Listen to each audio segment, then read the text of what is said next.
Ryan asks, "Hi, Jason and Kirk. Saw the request for questions on Twitter. Here's mine. If the rumors are true that Nintendo's NX is actually going to be a less powerful handheld, isn't Nintendo going to fall even further behind Microsoft and Sony and their soon-to-be released more powerful consoles? What is Nintendo thinking?"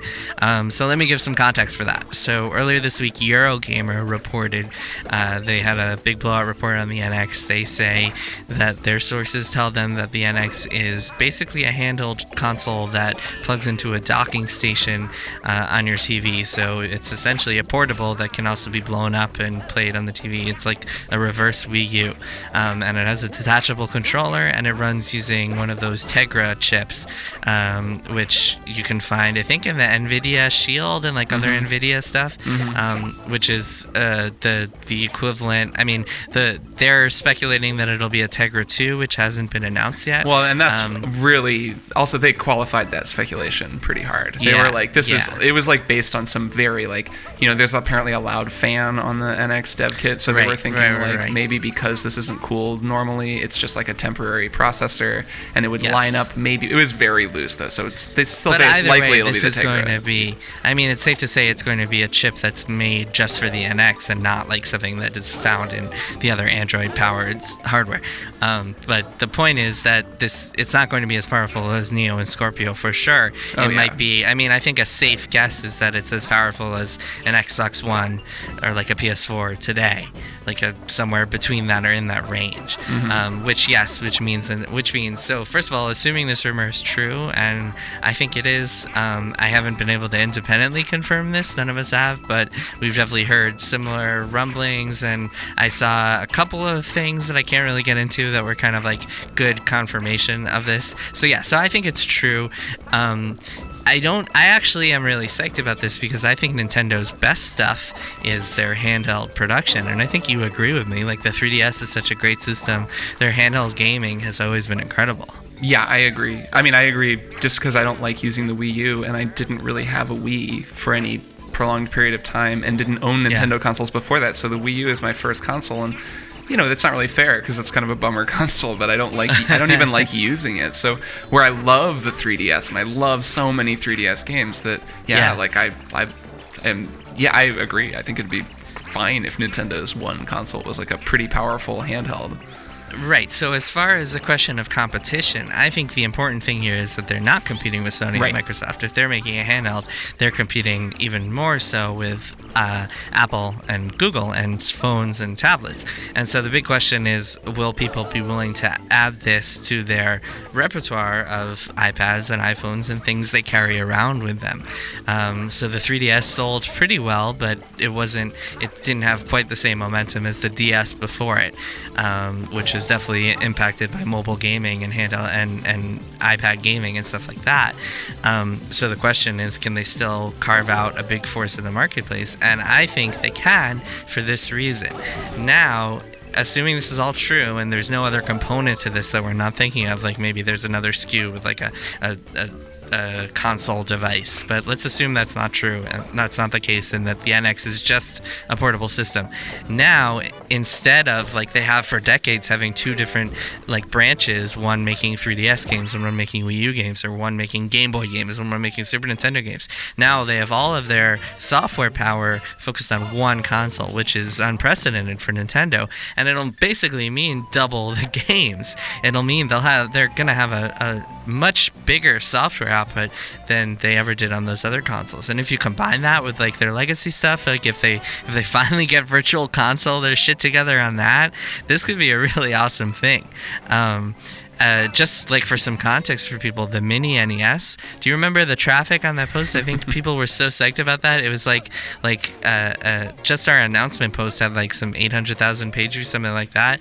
And for context, the announcement of the new Zelda had like 200,000 page views. So people were really, really hyped about the mini NES.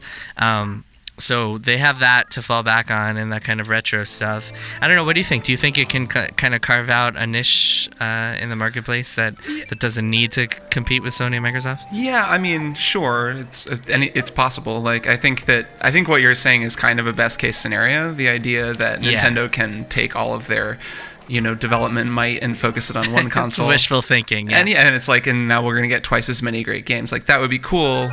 At the same time, like, I don't know, like, if this thing is more powerful than a Wii U, that also means that the games are going to take more work, most likely. It's going to be the same issue of third-party development for the system that they ran into with the Wii U, whereby upgrading to like HD graphics and having a more powerful thing meant you need bigger teams, meaning it's a bigger risk for a third-party developer to come, or an outside developer to come make a game, which means that people are going to be less likely to take those risks. Like, suddenly like Ubisoft is like, yeah, we're not making games for Wii U anymore because it's not worth the risk. So that could happen again. The sense I always got was that the DS was really easy to develop for because it just wasn't very powerful and like small teams could make cool DS games. Even though to make a DS game, you had to make a game that was basically most of the time like gonna only run on DS because you made it for 2 screens and like did all this extra shit.